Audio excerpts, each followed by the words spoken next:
सर्वमङ्गलमाङ्गल्ये शिवे सर्वार्थसाधिके शरण्ये त्र्यम्बके गौरी नारायणी नमोस्तुते।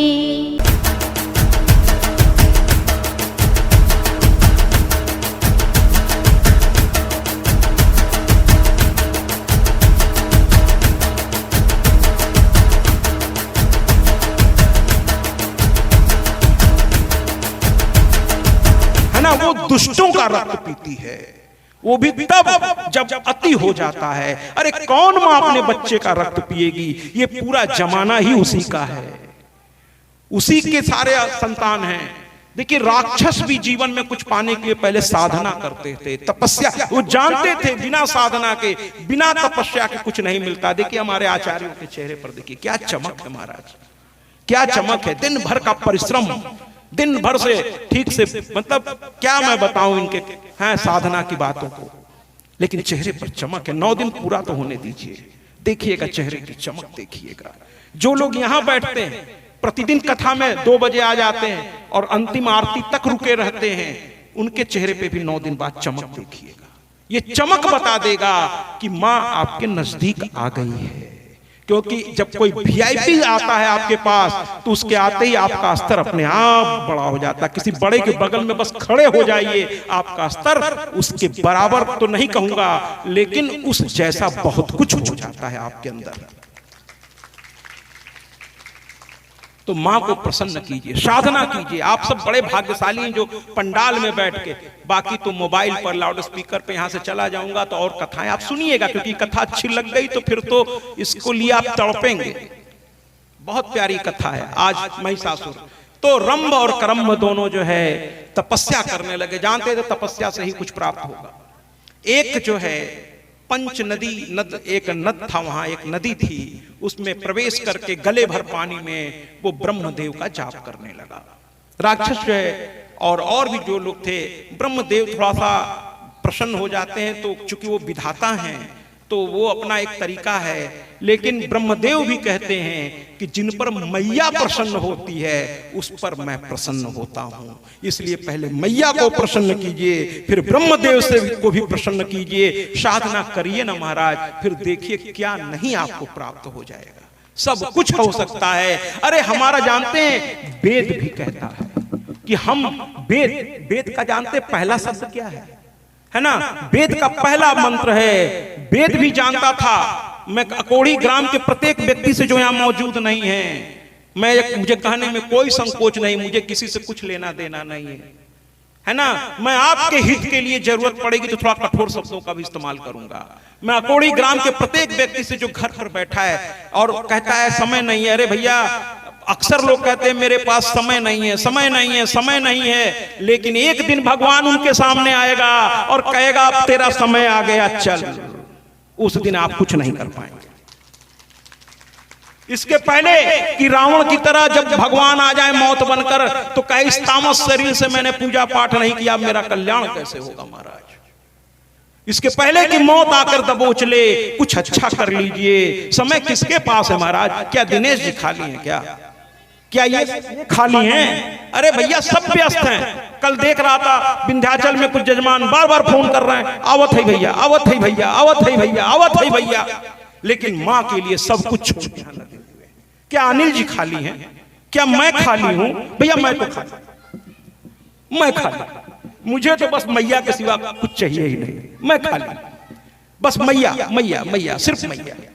लेकिन ये लोग अभी युवा हैं, इनको बहुत कुछ करना है जीवन में, तो ये लोग रात दिन दौड़ भाग करते हैं। लेकिन जब मैया की बात आ गई, सब कुछ छोड़ के ये बच्चे यहाँ बैठे हुए हैं। ये बच्चे बैठे हुए हैं, तालियों के स्वागत। मैं तो इतना प्रभावित हूं कि मैं तो अभी मंच से कहना उचित नहीं होगा, लेकिन आने वाला दिन हो सकता है ये दिनेश जी और कुछ और मेरे आंखों में धीरे धीरे बस रहे हैं। शायद कल को ये आपको अधिकतर कथाओं में, तो अब देखूंगा कैसे कैसे अधिकतर शायद हो सकता हो हम और ये साथ दिखने लगे हैं। बहुत अच्छे विचार हैं इनके। रोज सुबह हमसे मिल के जाते हैं, और बात है कि आज देर हो गई होगी, रोज सुबह मिलकर के तब यहाँ आते हैं और जाते समय भी मिल के जाते हैं, है ना। बहुत प्यार आता है इन पर, बहुत प्यार आता है, बहुत अच्छे इंसान हैं। मैंने इनके पुत्र से कहा योग्य पिता के योग्य पुत्र बनना बेटे, योग्य पुत्र बनना। तो बहुत प्यारा है और सभी लोग बहुत प्यारे हैं। तो कुल मिलाकर के दोनों दानवों ने जो है क्या कहते हैं अपना करना शुरू किया महाराज, साधना करनी शुरू की। एक जल के नीचे और एक उल्टा लटक गया और नीचे आग जला ली और धूम्र जय माता की, धूम्र धुआं को पीते हुए। साधना में तपस्या में थोड़ा कठिनता होती है महाराज।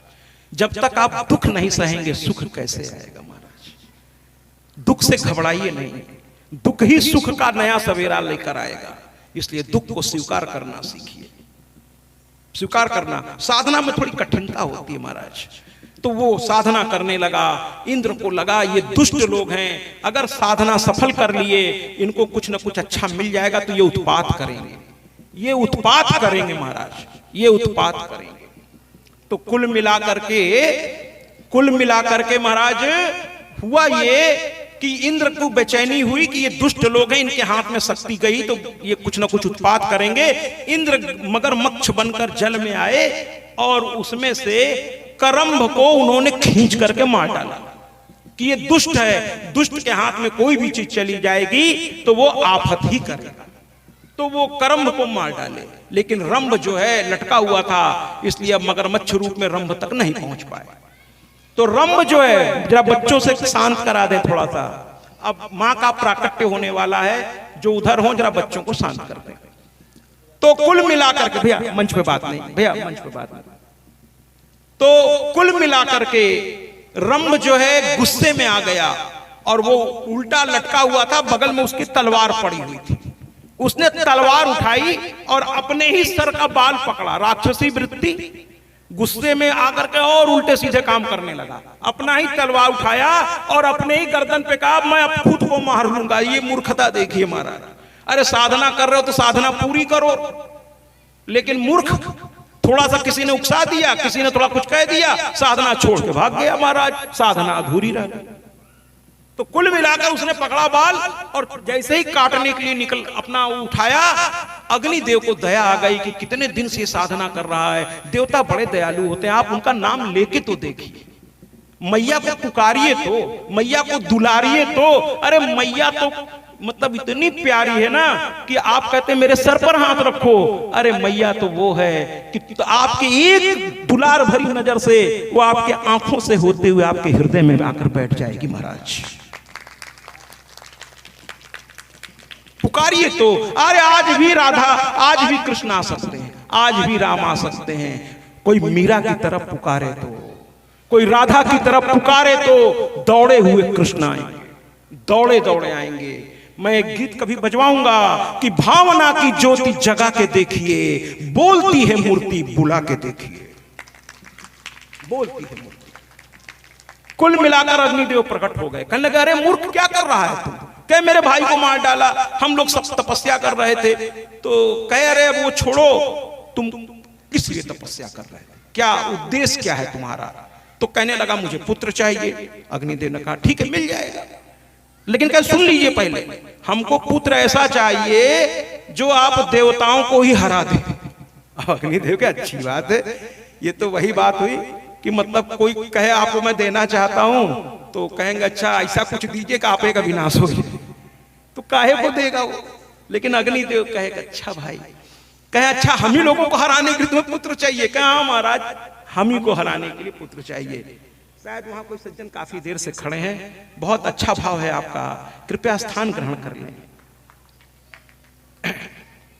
कृपया स्थान ग्रहण कर लें। मुझे यहाँ से पूरी तरह दिखता नहीं है, कृपया स्थान ग्रहण करके बैठ जाएं, क्योंकि आप खड़े हैं तो मुझे कष्ट हो रहा है, माँ का भाव है। अच्छा बाबूजी, चूंकि दूर से तो अंधेरा है। तो कुल मिलाकर के अग्निदेव प्रकट हो गए और प्रकट होकर के उन्होंने कहा ठीक है मैं वरदान देता हूं, तुम्हें ऐसा बलशाली पुत्र होगा जो पृथ्वी पर किसी के हराए हारेगा नहीं। और बताओ क्या चाहते हो? कहे नहीं नहीं उसको अमर कर दीजिए। अग्निदेव ने कहा भैया बस यही तो नहीं हो सकता। अरे अमर तो हम लोग नहीं है, हमारी भी एक समय सीमा होती है। दुनिया में अमर कोई नहीं है सिवाय मां के। ये ब्रह्मांड की ये जो जननी है ना, यही एक नित्या है, बाकी सब नित्या नहीं हो सकते। ये पंचभूत के अधिष्ठात्री हैं। पंचभूतात्मक आसन पर अगर किसी देवता को बैठने का अधिकार है तो वो सिर्फ मेरी मैया को है, किसी और को नहीं है महाराज। वो अधिष्ठात्री देवी है। तो कहने लगे भैया अमर तो मैं नहीं हूं तो तुम्हें कैसे कर दूं। तो कहने लगा अच्छा तो मेरे बेटे को एक वरदान दिला दीजिएगा हैं कि वो किसी से मारा। तो कह देखो भाई तुम्हारी तपस्या से लड़का तुम्हें प्राप्त होगा, लेकिन अब पुत्र को क्या मिलेगा ये उसके कर्म पर छोड़ दो। और इसके बाद उन्होंने कहा सावधान होकर मेरी बात सुनो और इन बच्चों से जरा बैठाइए। तो कहने लगे कि देखो यहां से जैसे ही तुम उठोगे और जो स्त्री पर तुम्हारा मन आसक्त हो जाएगा उसी से तुम्हें एक ऐसा पुत्र प्राप्त होगा जो विश्व विजेता होगा।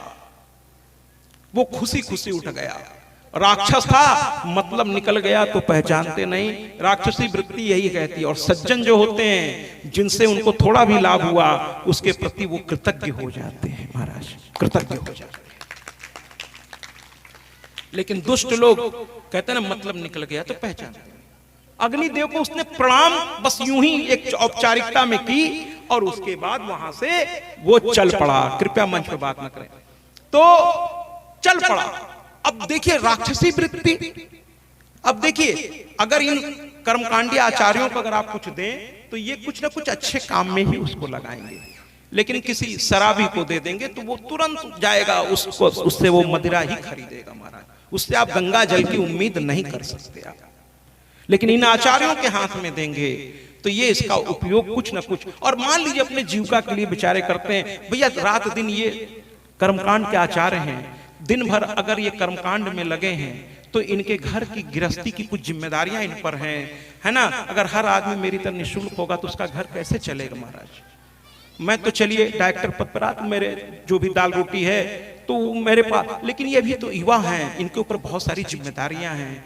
तो अब दिन में ये अगर कर्मकांड करते हैं और अगर इनको आप इतना भी इनको नहीं प्राप्त हो कि इनका घर ठीक से चले तो क्या उम्मीद आप करते हैं कि रात को ये डकैती डाले जाके, भाई कैसे इनका घर चलेगा।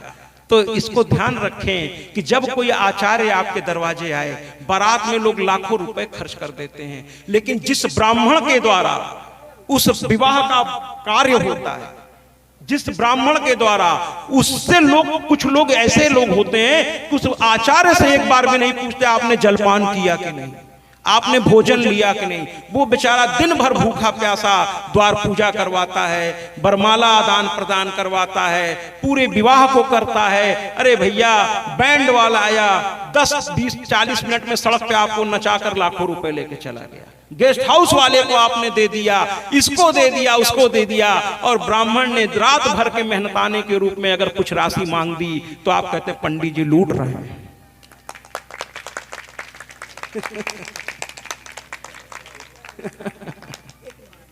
अरे भैया पंडित जी लूट नहीं रहे हैं, पंडित जी तो वो गठजोड़ करा गए जो छोड़े से भी नहीं छूटेगा। आप तो खुशी खुशी कहिए हे ब्राह्मण देव, आप यहाँ से प्रसन्न होकर के जाएं और हमारे बच्चों को आशीर्वाद दें।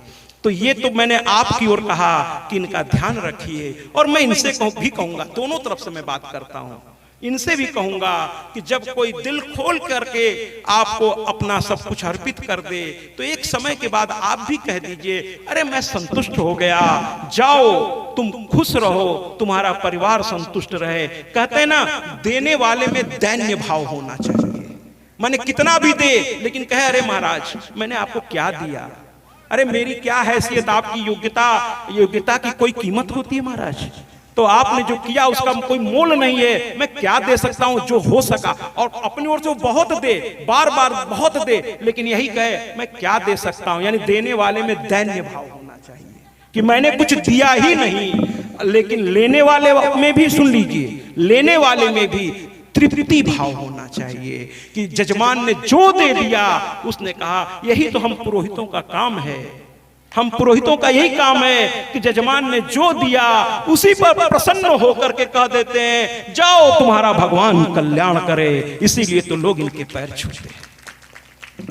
मैं तो विंध्याचल में एक बार का दृश्य है, मैं जब डायरेक्टर पद पे था तो आम आदमी की तरह मैं भी आता था शर्ट पैंट पहन करके दर्शन करने।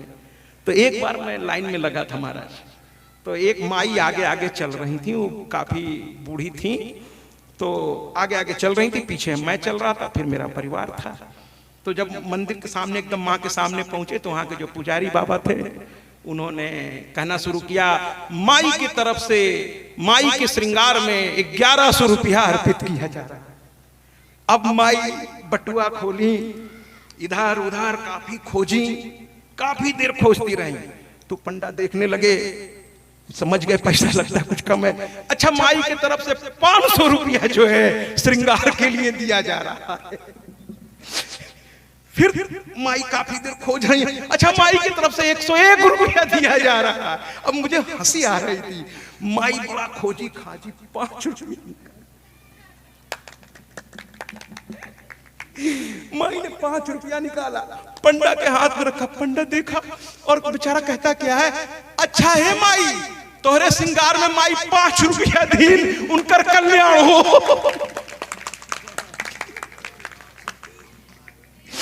मुझे हंसी आ गई। मुझे लगा पुजारी बनना भी आसान नहीं है महाराज, बड़ा धैर्य रखना है इसमें, बड़ी हिम्मत होनी चाहिए कि भैया जो है सब ठीक है, जो है सब ठीक है।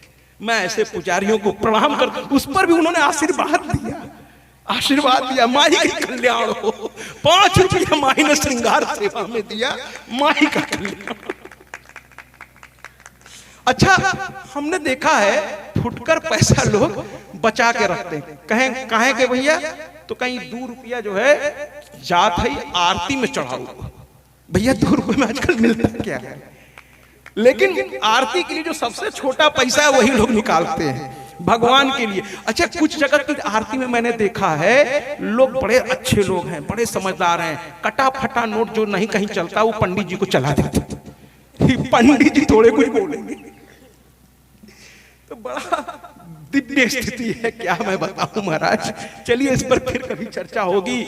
मैं तो सबके लिए यहाँ बोलने आया हूँ, और ये विप्र तो मेरे ही शरीर के अंग है महाराज, और जब तक ये सत्ता यहाँ बैठा है आपके सम्मान की पूरी रक्षा होगी महाराज।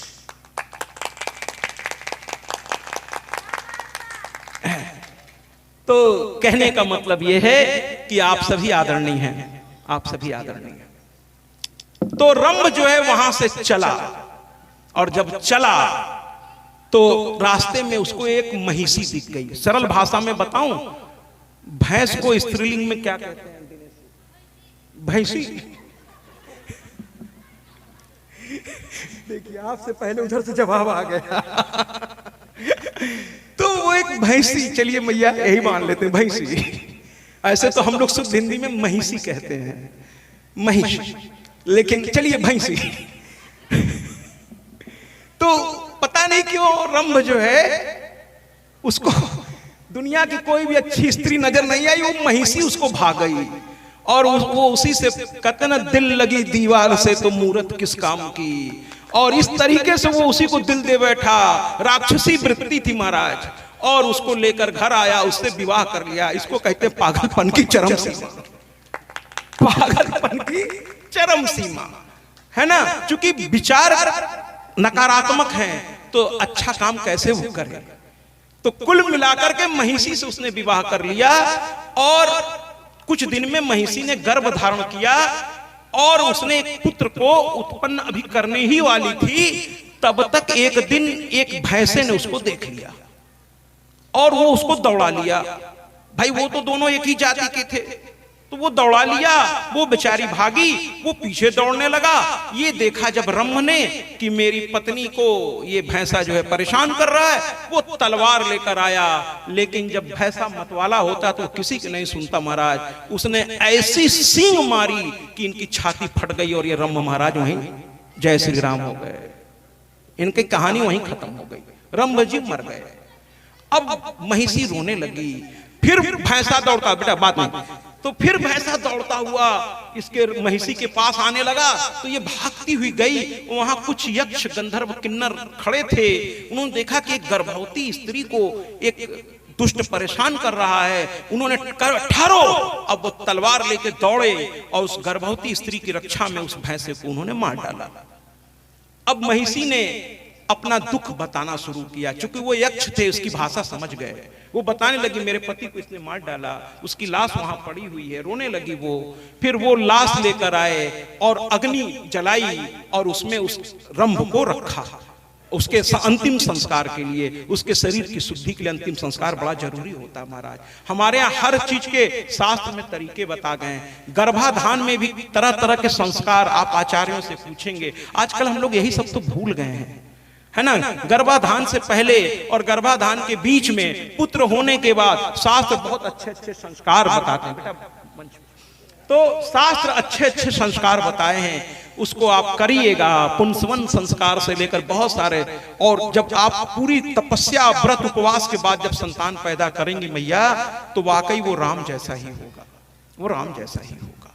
तो कुल मिलाकर के महिषासुर जो है महाराज, है ना, अब वो होने वाला था तो उसने रोते हुए कहा, और जैसे ही चिता में आग लगाई गई, वो महिषी इतना इसको प्यार करने लगी थी कि वो भी सबके मना करने के बावजूद उस जलती चिता में वो भी कूद गई कि मेरा पति के साथ मैं भी जाऊंगी। वो कूद गई उसी में। लोग मना करते रहे, अरे रुको रुको तुम गर्भवती हो, अरे रुको रुको रुको, लेकिन तब तक वो चिता में कूद चुकी थी। अब लोग क्या करें महाराज, लेकिन जैसे ही वो चिता में कूदी, एक चमत्कार हुआ। ध्यान से अब सब लोग सुनिएगा। अब धीरे धीरे मां के प्राकट्य का समय आ रहा है। मैं अकोढ़ी ग्राम के प्रत्येक वासियों से निवेदन करूंगा, अगर मेरी आवाज उन तक जा रही है, कि मां का भव्य प्राकट्य यहां होने जा रहा है। जो जहां है वहां से चल दीजिए इस पंडाल की ओर। थोड़ी देर में महिषासुर मर्दनी यहां प्रकट होने वाली है, कथा के माध्यम से, एक कथा के भाव से, और हृदय में प्रकट होगी। हर व्यक्ति के जिसमें भाव होगा, कहते हैं जहां भाव है वहीं भगवान है, क्योंकि भाव से भाव और भाव से भगवान, जहां भाव वहीं भगवान, वहीं भगवान।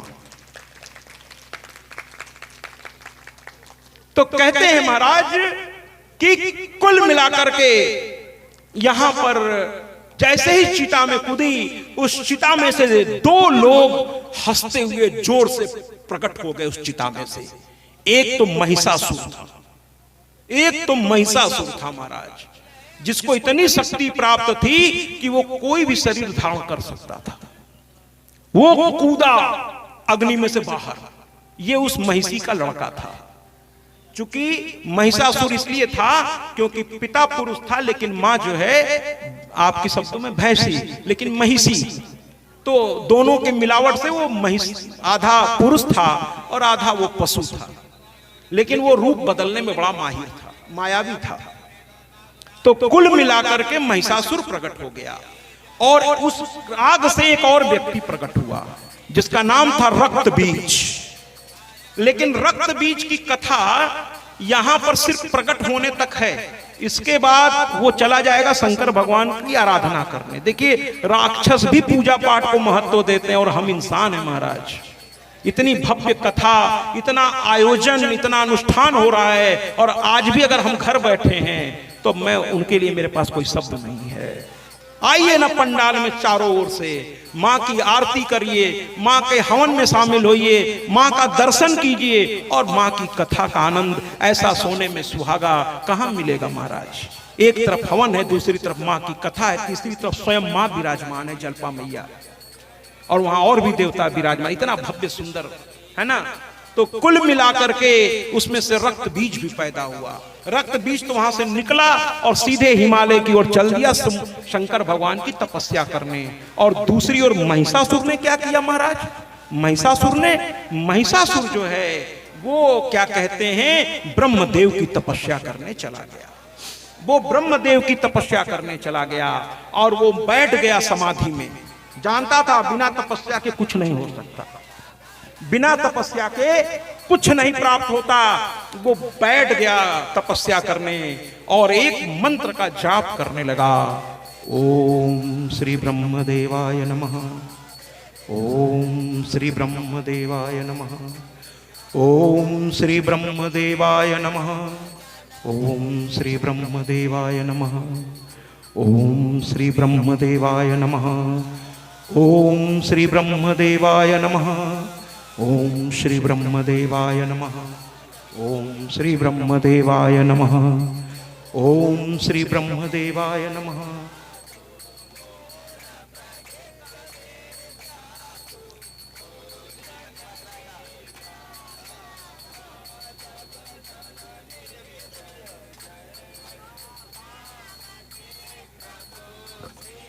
जय माता की। ऐसा जाप करने लगा वो। उस जाप से देखिए, ये जो मंत्र है ये तरंग है, इसको सही तरीके से करिए तो तरंगे पैदा होती हैं और वो देवता आकर्षित होकर उस स्थान पर आ जाते हैं महाराज।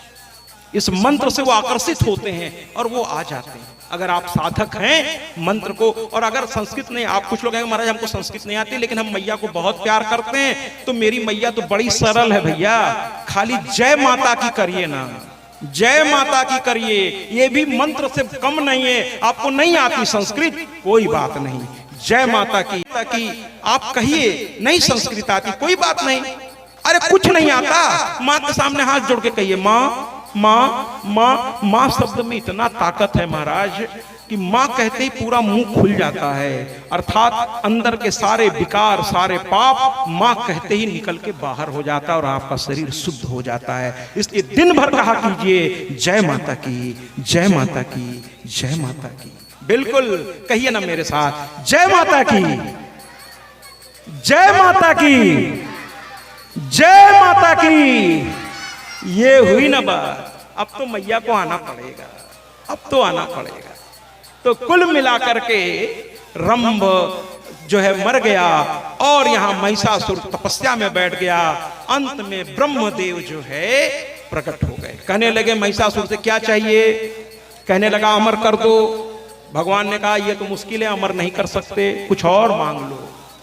तो बड़ा उसने बुद्धि लगाई, और दुष्टों की सोच होती है कि औरतें बड़ी कमजोर। अरे भैया औरत दुर्गा भी है, काली भी है ना। अभी अगर अपने वो स्वरूप में आ गई ना तो भाग जाओगे मैदान छोड़ के। ये चंडी भी है, ये साक्षात माँ का स्वरूप है। इसलिए जब तक भैया मंच के पास बात नहीं, जब तक ये माँ स्वरूप में है आप पर करुणा बरसाती है, बहन स्वरूप में है आप पर दया रखती है। लेकिन जिस दिन इसको आपने चंडी बनने पे मजबूर किया, फिर ये संहार भी करने में सक्षम है, क्योंकि ये स्वयं दुर्गा स्वरूप है, स्वयं काली स्वरूप है। कुल मिलाकर इसने क्या कहा ब्रह्मदेव से कि हे ब्रह्मदेव, तो एक वरदान दीजिए कि किसी भी जीव जंतु जो आपके द्वारा बनाए गए हैं उसमें से नर यानी पुरुष हमको मार ना सके, पुरुषों से मैं अबद्ध हो जाऊं। ब्रह्मा जी मुस्कुराने लगे, कहने लगे और स्त्रियों के बारे में क्या ख्याल है तुम्हारा?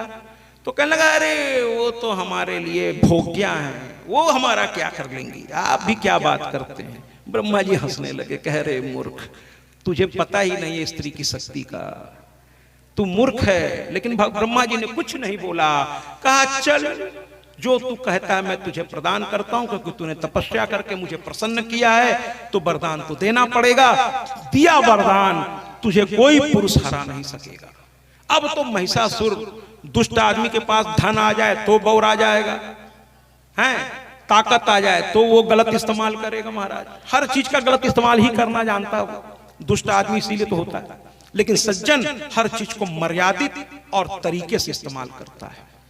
कुल मिलाकर के महिषासुर अत्याचार करने लगा, नाना प्रकार के अत्याचार। मैं आचार्यों से निवेदन करूंगा वहां यज्ञ मंडप के सारी पूजा समाप्त करके कृपया वो धीरे धीरे मंच की ओर आए, क्योंकि मां का प्राकट्य उत्सव मनाना है। और कार्यकर्ताओं से मैंने कल ही कह दिया था पुष्प के पंखुड़ियां अलग करके थोड़ी इकट्ठा कर लीजिएगा, जो मां पर बरसाने के काम आएंगे।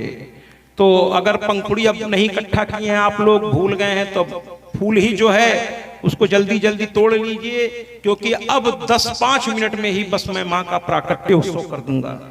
मैंने कल ही आपको सारी सूचना दे दी थी, अब आप लोगों ने अगर तैयारी की हो तो बहुत अच्छी बात है। तो सभी लोग मंच की ओर अब आना शुरू करें।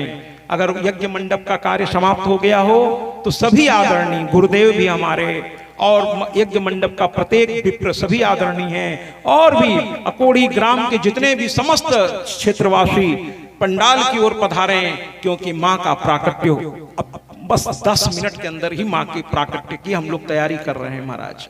और कथा के माध्यम से, यहाँ कोई झांकी इत्यादि हम इस पर विश्वास नहीं करते महाराज, क्योंकि मेरा ये मानना है कि कोई इंसान भगवान बनने की उसमें क्षमता ही नहीं है महाराज, है ना। जो लोग कहते हैं ना कि हम पर मैया आती है, तो मैं जरा हाथ जोड़ के कहना चाहता हूं कि मैया किसी पर नहीं आती है भैया। मैया ये सब मत कहिए किसी से कि हम, या बच्चों को शांत करा दीजिए कोई भी। मैया या जो लोग कहते हैं हम पर मैया आती हैं और लगते हैं खेलने वोलने, मैं हाथ जोड़ के कहता हूं भैया इनको डॉक्टर को दिखा दीजिए, है ना। अब आप कहेंगे महाराज ऐसा क्यों कह रहे हैं? अरे भैया मैया की इतनी शक्ति है। कृष्ण भगवान भी जब अर्जुन को अपना विराट रूप दिखाने लगे तो कहने लगे इस आंख से तुम हमको नहीं देख पाओगे, तो कहे फिर, तो कहे मुझको देखने के लिए तुम्हें दिव्य आंख मुझे प्रदान करना पड़ेगा। तब उन्होंने कुछ देर के लिए अर्जुन को दिव्य आंख दिया, क्योंकि जब भगवान प्रकट होते हैं तो इतनी उनमें चमक होती है, इतनी उनमें कि देवता तक मैया को एक टक नहीं देख पाते हम आप। अरे मैया जिस दिन आपके शरीर में अगर प्रवेश, उस मैया तो छोड़िए, उनके अंश के अंश के अंश के अंश के, कितना कहूं भैया, उसका एक छोटा सा अंश अगर आपके शरीर में प्रवेश कर गया ना, तो आपके शरीर का पोर पोर फट जाएगा, आप जिंदा नहीं रह पाएंगे। इतनी उसमें शक्ति होती है, वो आपका शरीर बर्दाश्त ही नहीं कर सकता। मैया नहीं आती किसी पर, ये सब मत कहिए, मैया नहीं आती, ये सब मत करिए, है ना। मैया का अंश के अंश के अंश भी आप बर्दाश्त नहीं कर पाएंगे महाराज। मैया का दुलार आपके पास आ सकता है, मैया की शक्ति भी आप में आ सकती है, उनकी साधना से बहुत कुछ मैया, लेकिन ये मत कहिए कि मैया ही मेरे अंदर आ गई है और मार झूमना शुरू, मार बाल बाल खोल के। एक जगह मैं कथा कर रहा था, वहां जैसे ही ये क्या कहते हैं महिषासुर मर्दिनी हमने प्रकट की, स्तोत्र बजना शुरू हुआ, और मैं जगह का नाम नहीं लूंगा क्योंकि वहां के लोग भी कथा